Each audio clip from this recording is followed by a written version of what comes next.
Assalamualaikum warahmatullahi wabarakatuh.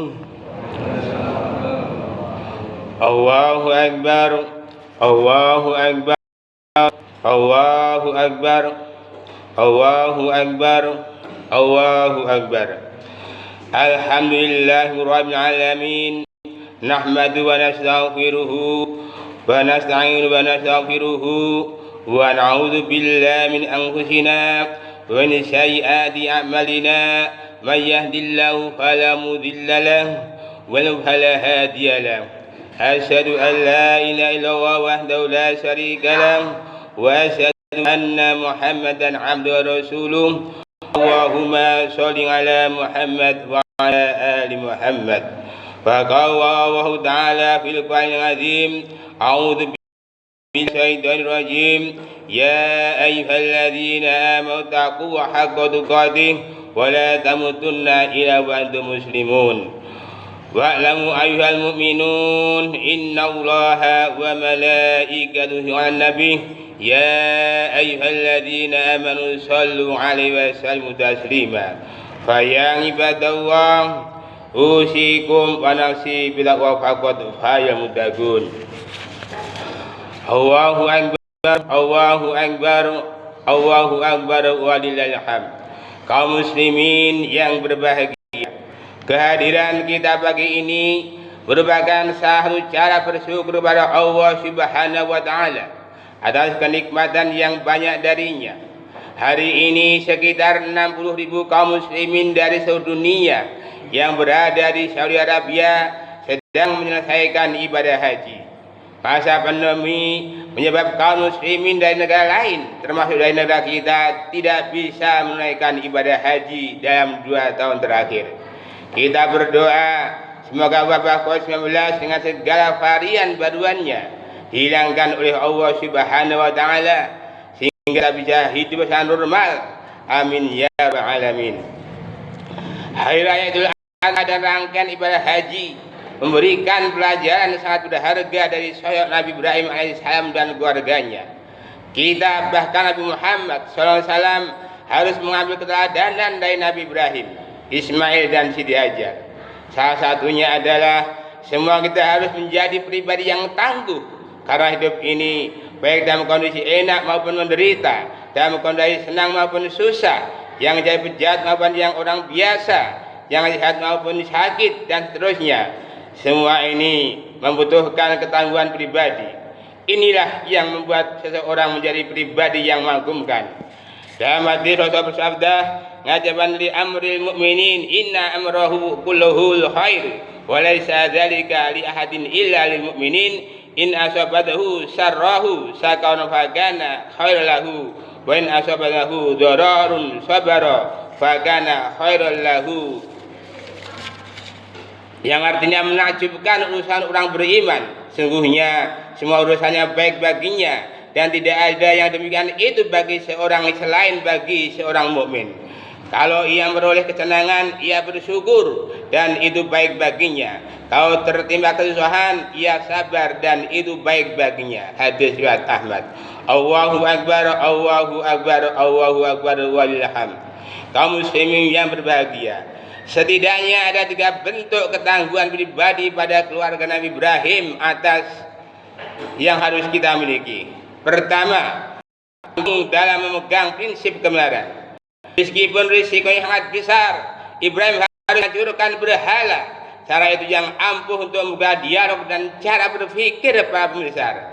Tapi justru ia divonis zalim dan harus berhadapan dengan pengadilan yang zalim, sehingga ia pun divonis hukuman mati dan eksekusinya dengan cara dibakar.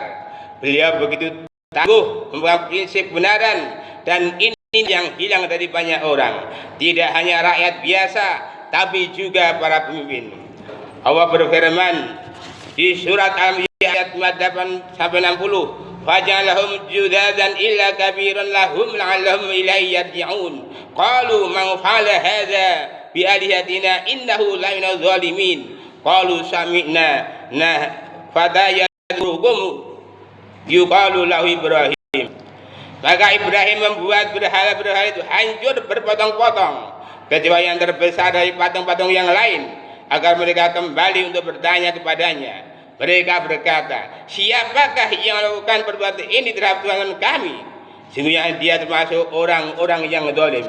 Mereka berkata, kami dengar ada seorang pemuda yang mencela berhala ini, namanya Ibrahim. Ketika eksekusi membakar Ibrahim benar-benar dilaksanakan, maka Allah Subhanahu wa taala memberikan pertolongan.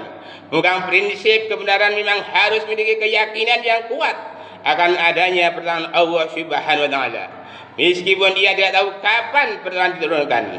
Allah menyatakan di surat Anbiya ayat 68 sampai 70, qalu haraquhu wal ansuru alihatakum in kuntum fa'ilin qulna ya naru kunu bardan wa salaman ala Ibrahim wa aradu bihi kaida fajalnahum al-akhirin. Mereka berkata, bakarlah dia dan bantulah tuan-tuan kamu jika kamu benar-benar hendak bertindak. Kami berfirman, hai api, menjadi dinginlah dan menjadi keselamatanlah bagi Ibrahim. Mereka hendak berbuat makar terhadap Ibrahim, maka kami menjadikan mereka itu orang-orang yang paling merugi. Allahu Akbar, Allahu Akbar, Allahu Akbar, walillahil hamd. Jamaah salat Id yang dimuliakan Allah Subhanahu wa taala. Yang kedua, tangguh dalam berusaha mencari sesuatu yang halal. Inilah yang ditunjukkan oleh Siti Hajar. Sesuai apapun keadaan, mencari rezeki yang halal merupakan sesuatu yang harus dilakukan. Wujudkan kedekatan kepada Allah Subhanahu wa taala tidak boleh membuat kita berdiam diri, duduk saja di masjid tanpa mau berusaha. Karena itu maka pandemi sekarang ini tidak boleh menjadi alasan bagi kita untuk tidak mau berusaha. Masih banyak cara yang bisa kita lakukan. Kerja tetap menjadi pegawai yang sudah pasti terima gaji tiap bulan, bisa jadi sudah tidak bisa lagi, tapi kita masih bisa tetap kerja kalau kita mau. Bagi orang malas, jangankan situasi sulit, situasi mudah juga dia hanya maunya mengejar mencuri. Karena itu kita tiru Ibunda Siti Hajar yang mau berusaha dan terus berusaha menghidupi dirinya dan anaknya. Dengan sebab itulah Allah SWT memberikan rezeki yang memang sudah disediakan. Betapa penting usaha yang halal sehingga diabadikan dalam rangkaian ibadah haji dan umrah, yakni sa'i, yang artinya usaha. Ada ungkapan rezeki itu di tangan Tuhan, maka mari kita ambil bagian dari tangan Tuhan dengan usaha yang halal. Sungguh-sungguh Allah berfirman di surat An-Nur ayat 15, "Walladzi ja'alakul arda zalulan famshu fi manakibiha wa kulu min rizqihi wa ilaihi nusyur." Dialah yang menjadikan bumi itu mudah bagi kamu, maka berjalanlah di segala penjurunya dan makanlah sebagian dari rezekinya, dan hanya kepadanya lah kamu dibangkitkan. Allahu Akbar, Allahu Akbar, Allahu Akbar, walillahil hamd. Kaum muslimin rahimakumullah. Yang ketiga, tangguh dalam ketaatan. Ketika Allah Subhanahu wa taala sudah menyatakan kita akan sesuatu, kita sudah paham dan yakin kalau itu perintah, maka kita harus melaksanakannya meskipun sangat berat. Kita adalah orang-orang yang paling beralasan untuk tidak melaksanakan apa yang harus dilaksanakan. Apalagi di masa pandemi sekarang, tidak sholat berjamaah di masjid alasannya COVID, tidak silaturahmi alasannya COVID, tidak hadir di masjid ilmu alasannya COVID, tidak mencari nafkah alasannya COVID, bahkan banyak utang alasannya juga COVID. Begitukah seterusnya. Nabi Ibrahim AS tidak mau beralasan, apalagi harus bawa perasaan, maka beliau tetap melaksanakan perintah menyembelih Ismail. Sementara Ismail sebagai anak yang baru gede, bukan hanya siap, tapi juga mendorong ayahnya untuk tidak ragu melaksanakan perintah Allah Subhanahu wa taala. Itu namanya ketangguhan dalam hati, sesuatu yang amat kita butuhkan. Allah berfirman di surat As-Sadd ayat 102, "Falamma balagha ma'ahu sa'ya qala ya bunayya inna ara bil manami ila anni adhabuka fanzur madza tara." Qala ya abadi alamma tu'maru satajiduni insyaallah minas sabirin. Maka tatkala anak itu sampai pada umur yang sanggup berusaha bersama Ibrahim, Ibrahim berkata, "Hai anakku, sesungguhnya aku melihat dan mimpi bahwa aku menyembelihmu. Maka pikirkanlah apa pendapatmu."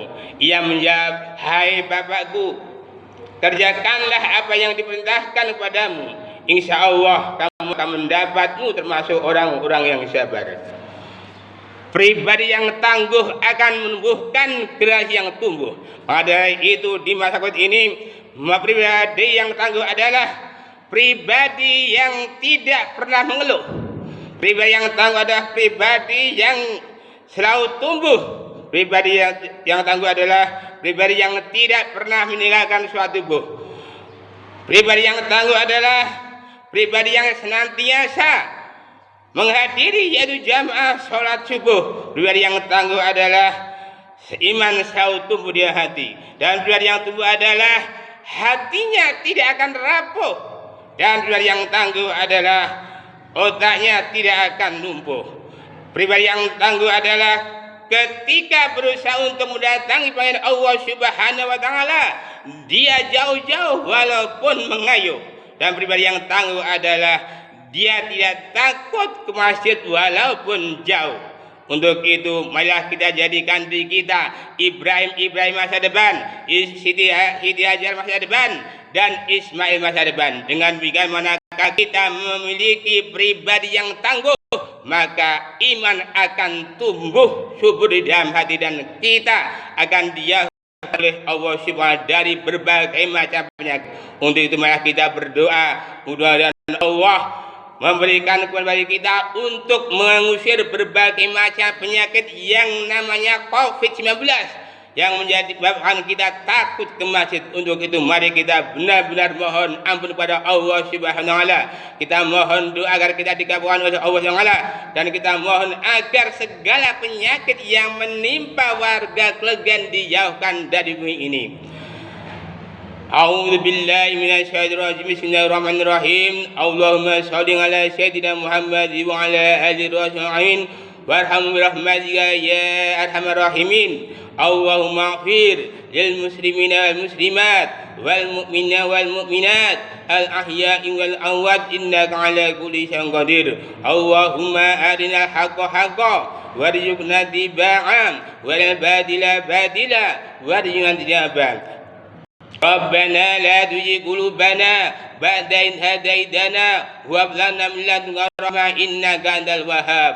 Rabbana zalamna anfusana wa illam taghfir lana wa tarhamna lanakunanna khasirin. Rabbana hab lana min azwajina wa dhurriyyatina qurrata a'yun waj'alna lil muttaqina imama. La ilaha illa anta subhanaka inni kuntu minadh dhalimin. La ilaha illa anta subhanaka inni kuntu minadh dhalimin. La ilaha illa anta subhanaka inni kuntu minadh dhalimin. Rabbi shrah li sadri wa yassir li amri wahlul 'uqdatam min lisani yafqahu qawli. Rabbi habli minas sholihin. Rabbi habli minas sholihin. Rabbi habli minas sholihin. Rabbi la tadharni fardan wa anta khairul warithin. Allahumma ij'al auladana wa azwajina wa dhurriyyatina kulluhum salihan wa ta'adan wa umurhum tawilan wa rizquhum wasi'an wa qulubuhum nuran wa qulubuhum zakiyan wa jazaduhum syaitan wa bi rahmatika ya arhamar rahimin. Allahumma rabbana si'atul basa isfi anta sabila siban sya'uka al-haman. Rabbi billahi rabba wa bil islami dina wa bi muhammadin nabiyya rasula. Rabbi zidni ilma warzuqni fahma amin. Rabbana atina fid dunya hasanah wa fil akhirati hasanah wa qina adzabannar. Subhana rabbika rabbil izzati amma yasifun wa salamun mursalin walhamdulillahi rabbil alamin. Wassalamualaikum warahmatullahi wabarakatuh.